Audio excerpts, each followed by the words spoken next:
Good morning all, good morning sa lahat. Ang oras natin ay 9:53 na ng umaga sa petsa na June 5, Friday at 2026. So yun mga katambay.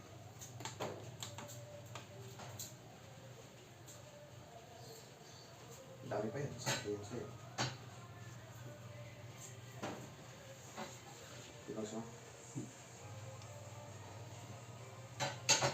So yun mga katambay, pinatay ko na. So yun, at hintayin ko lang na lang siyang tumikis.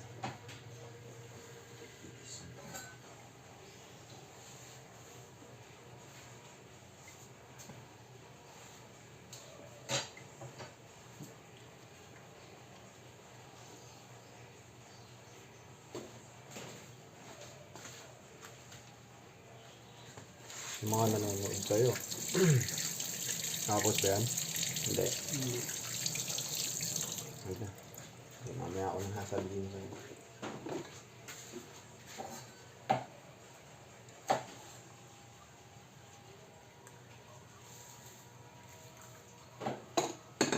So yung mga katambay, habang nagkakape ko, nag-uulong ako. So yung mga katambay at mag-uulong na ako habang nagkakape.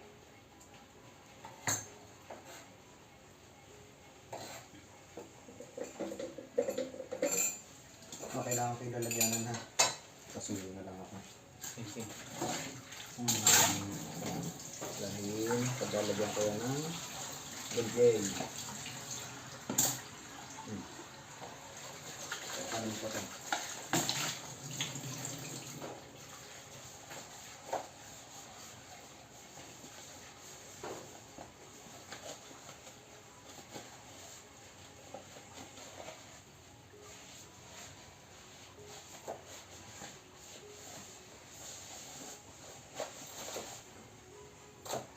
Sayang yung kanin na tela, hindi na panis.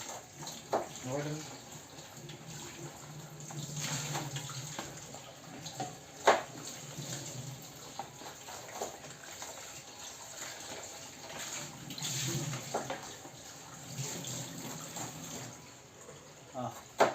Diyan mo na muna. Taktak mo muna dyan. Gagamitin ko ba yan ng basa?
So yung mga katambay, sa susunod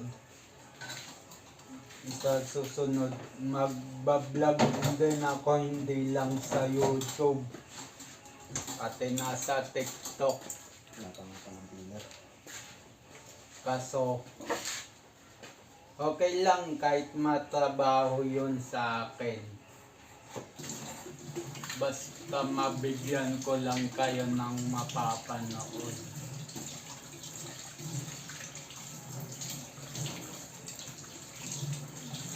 at matututunan.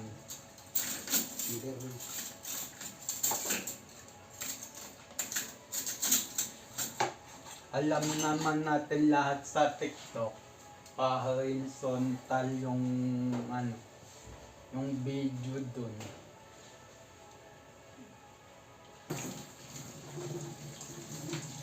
Although madali na yun para sa akin kasi nag-YYT channel na ako.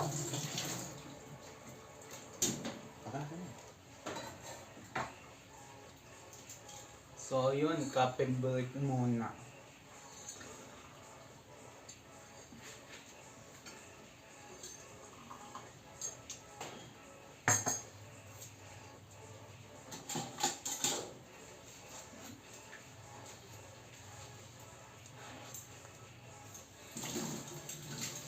Sa TikTok, pwede may background sounds. Dito hindi. Tsaka yung FB account ko naman, sinet ko na yon ng non-copyright.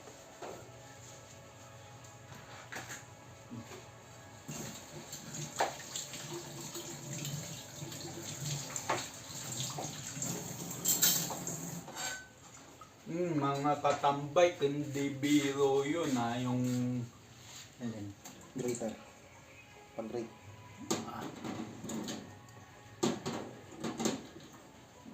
Tsaka na yung lalagyanan.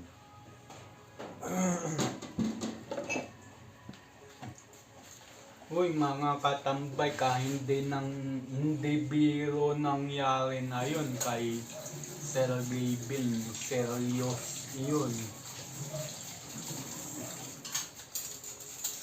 Stress. Ito ba nangyari sa baby? Yung parang nanigas siya na nakatulala, nakaterek yung mata. Sabi daw ng doktor, stress.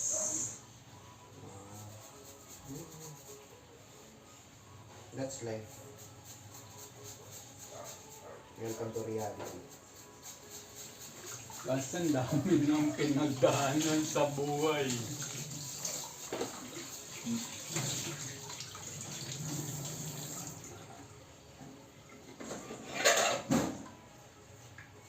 Nung namatay tatay nila, siya lang ang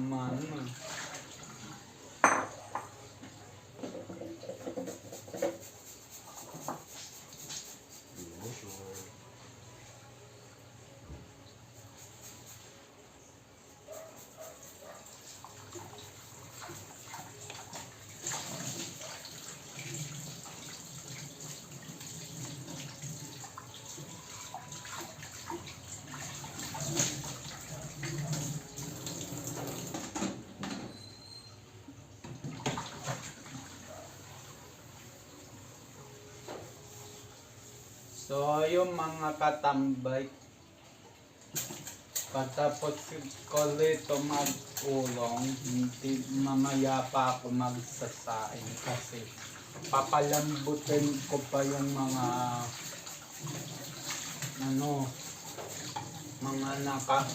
nakasingit.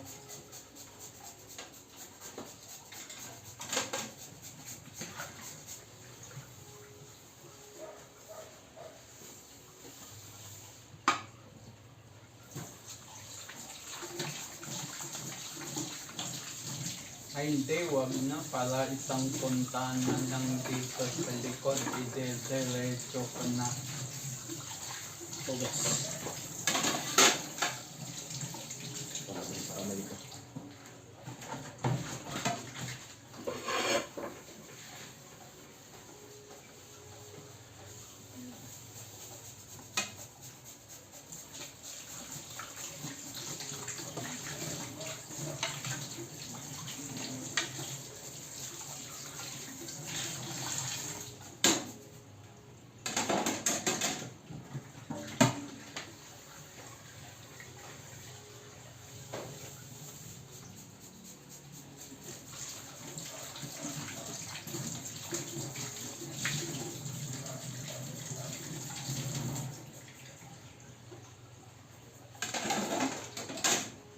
So, yun mga katambay ka tapos na ako mag-ulong.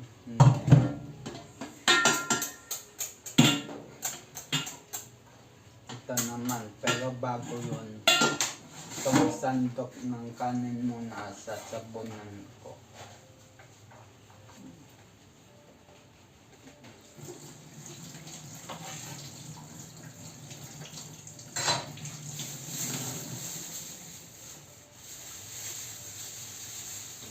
Hindi pa naman nasawa hanggang ngayon. Coffee break.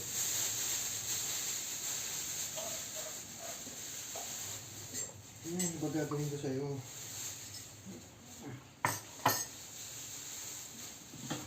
Ano ka bang balak malusaw? Boss.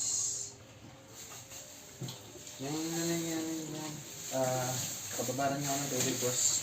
Sige. Nakita ko na sa ano, kasi hindi pa po pwede. Bigyan ng tubig, tsaka bigyan ng... Selecta. Hindi ka kasi yan, alam mo naman naman. Kasha. Pagkas na rin kamay. Dito ako sa side ko na to. Sige, namin na yan. Ayan, ako na, ito na yan, ito na, huy. Pagkas na din ko na.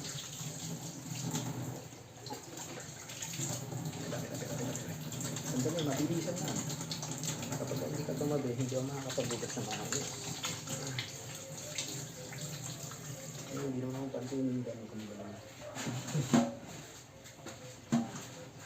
Ikat ko na lang yun. Napansin yung utong. Ilang libo. Hindi, na ano si ano. So yung mga katambay, kinuhugasan ko yung saangan.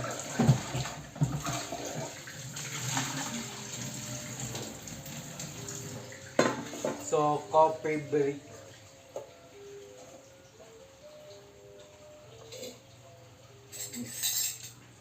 Ubos na rin ang aking kape.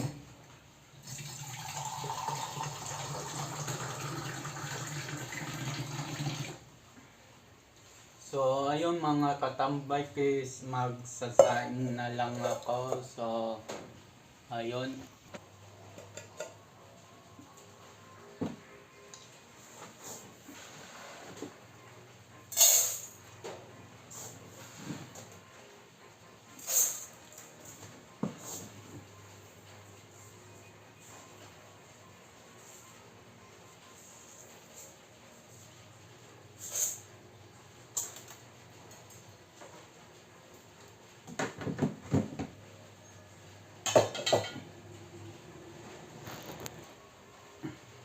So, yung mga katambay,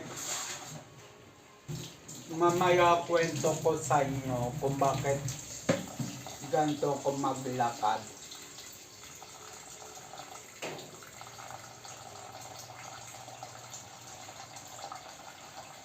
Pagtapos ko magsaing. So, ayun.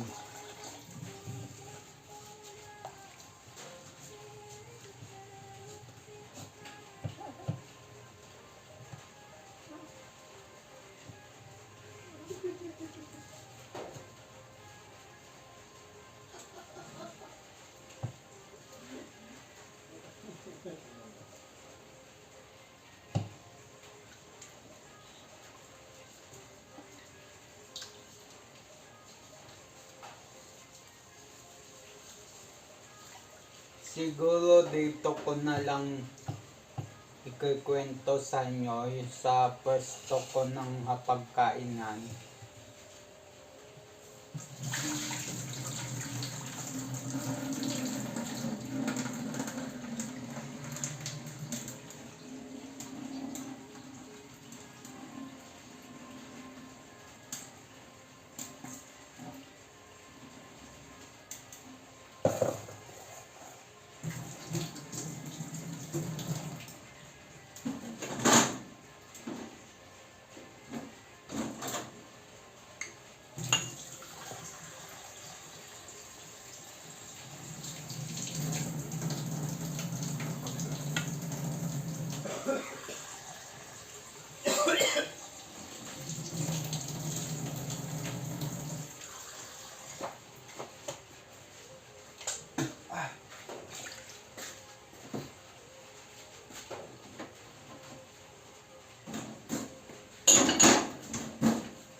natin.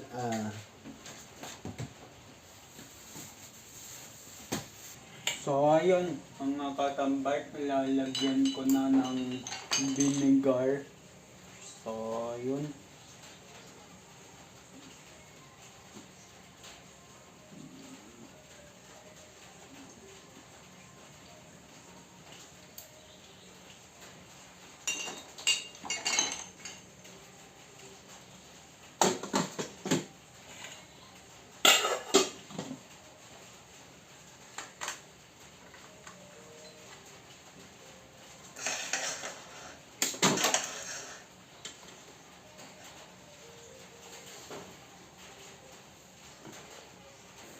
So yung mga katambay, kwento ko sa inyo kung bakit ganun yung lakad ko, pahawak-hawak ako sa lababo sa mesa.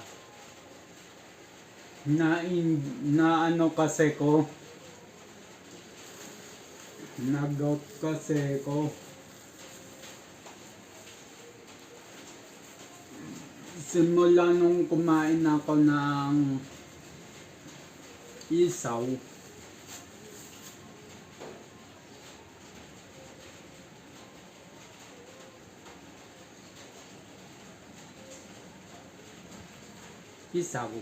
asawa ni Isaw. Joke lang. Pinapatawa ko lang kayo. So yun nga, kung bakit ganito ko maglakad, gawa nga na nag-out ka po. So kahapon, napakasakit. Ngayon, medyo okay na ako.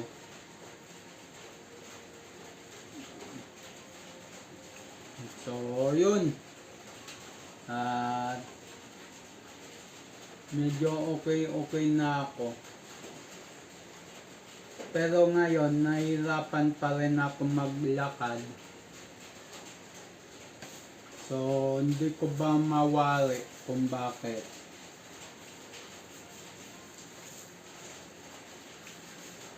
Pero yun. Sawa naman ng Panginoon, nakalakad na ako. Nung ito nga yung paa ko, nag-iinit eh. Di bale malinis naman to mesa.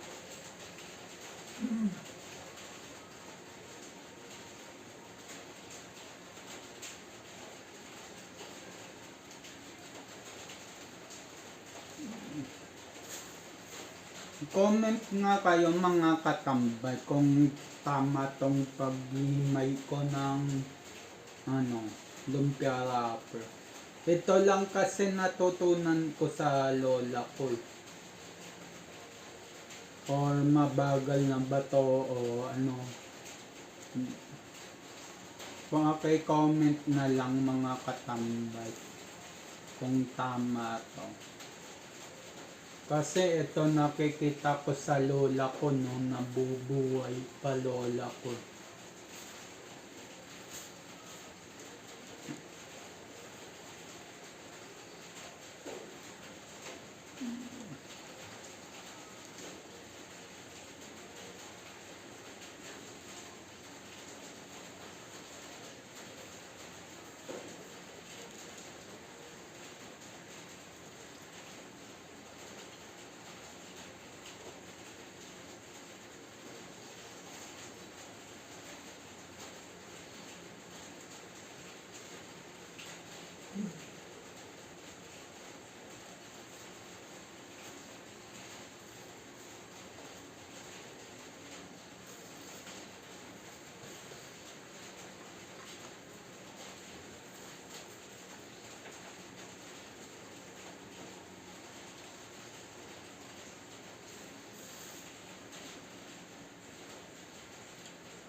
So yun, tapos na ako maghimay ng lumpia wrapper. So, ayun. At yun lang, nagsimula tong gout na to kasi nung isang hapon, June 2 ng gabi, kumain ako ng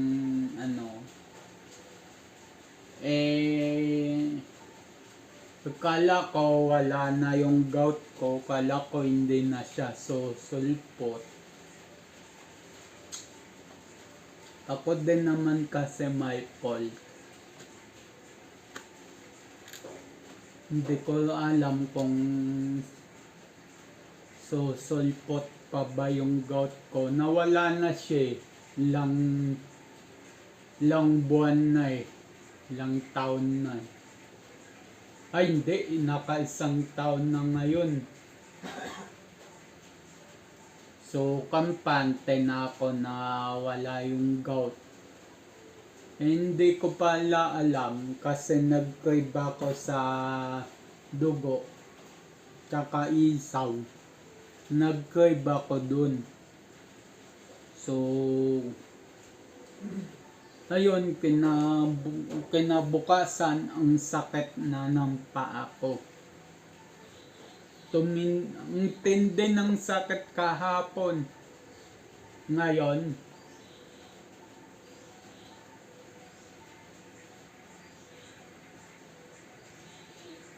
siguro after ng vlog ko kahapon, sumakit na siya ng todo. Pero yung vlog ko kahapon, napapansin nyo, iba na lakad ko dun. Hindi na ganun ka although hindi pa ako humahawak nun kasi hindi pa ganun masakit. Mataas lang tolerance ko sa pain. Kaya nasasabi kong konti lang sakit. Sa pagkain yan, konti lang anghang. Pero sa iba napakaanghang na.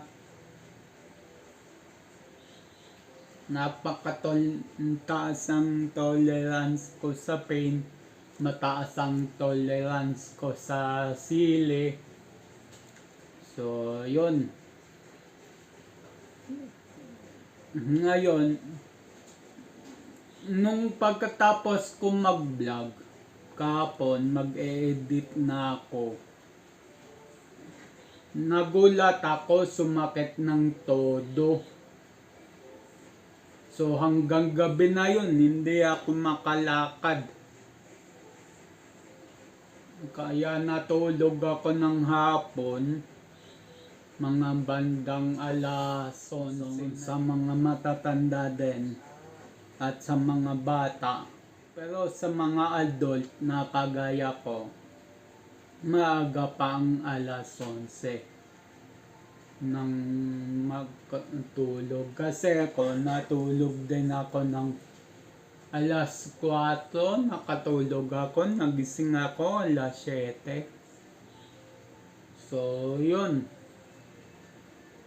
At kahit papano napahinga yung paa ko.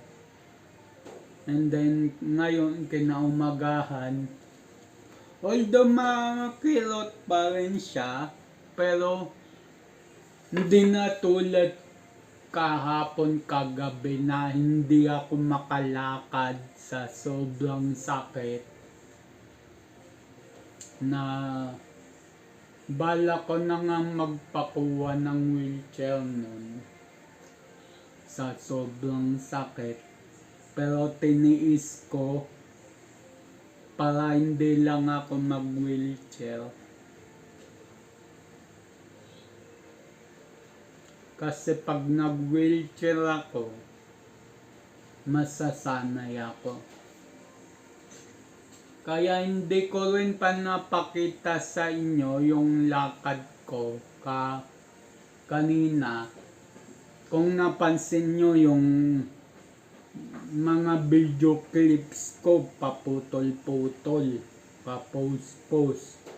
Hindi ko talaga pinapakita kasi aandar na naman yung mga basher pagka nakitaan ako ng ano, baka sabihin nagkukunyari lang yan, for content lang yan, mga ganun ba. Yung sabihin ng iba, kung ayaw mo mabash, huwag kang mag-vlog. Alam nyo, mga katambike, sa totoo lang, ang paniniwala ko dyan, kung ayaw mo mabash, huwag kang mag-content. Comment ng mga tanga yan, comment ng mga bobo yan. Bakit kamo?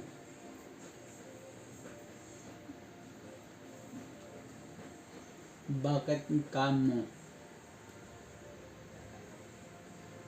Bakit ka naman magbablog ng kakasira mo? Or bakit ka magko-comment ng ikakasira mo din? Diba? Simple. Kaya sa mga nagko-comment ng ganyan, ng mga basher, ng mga for content, okay na yon for content. Kasi gawain naman namin yun. Ito matindi. Yung magko-comment na kung ayaw mo kung ayaw mo mabash, huwag kang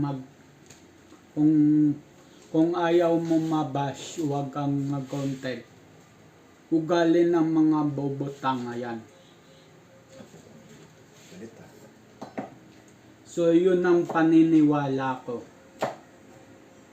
Yung sa TikTok ko nga kaman lang. Kung hindi lang binabawalan ni Black Up na magsalita doon ng masakit, magsasalita ko ng masakit doon. Pero binabawalan ni TikTok. May black up na lang sana.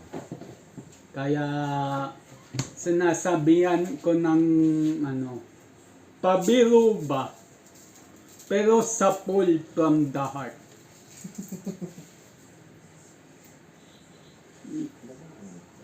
So, yun. At yun lang na i-share ko sa inyo kung bakit gano'n ako maglakad.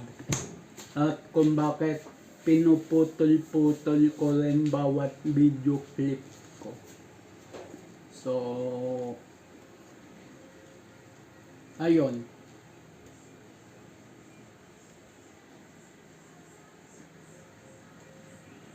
So, yun mga katambay, nagsasalita ko ng ganon, ng mga tanga, mga bobo. Alam nyo na religyoso kong tao kung bakit. Kasi gusto kong mangyari.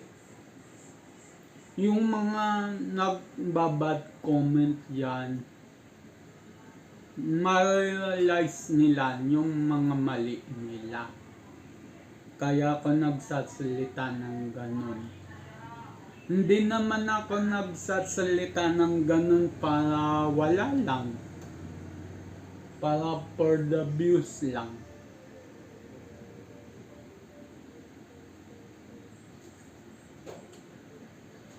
Nga pala mga katambay, paggaling na itong pa ako, kanan pa naman, ito ang nagkokontrol sa lahat kanan. Ewan ko sa iba, pagkagaling na itong kanan pa ako, abangan nyo ang first vlog ko, naka-horizontal sa TikTok. So, yun.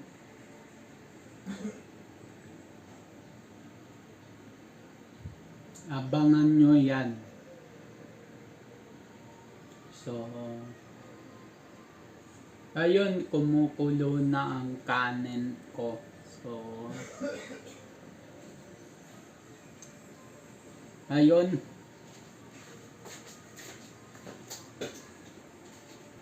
So, yung mga katambay, hanggang dito na lang ang aking vlog.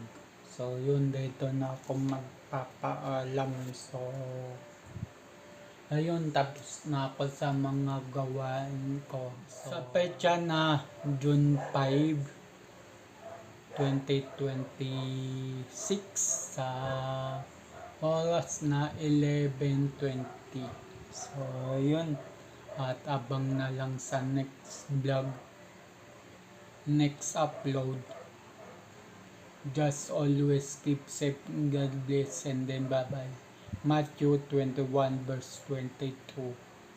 Pray, believe, receive. At Luke 18 verse 1. Always pray and never give up. Yung sa Luke 18 verse 1, always pray and never give up. Huwag kalimutan magdasal, lagi magdasal, at kahit anuman unos ang pagsubok sa buhay, huwag natin susukuan, laban lang at iwas sa mga negative vibes. So ayun, at bye bye.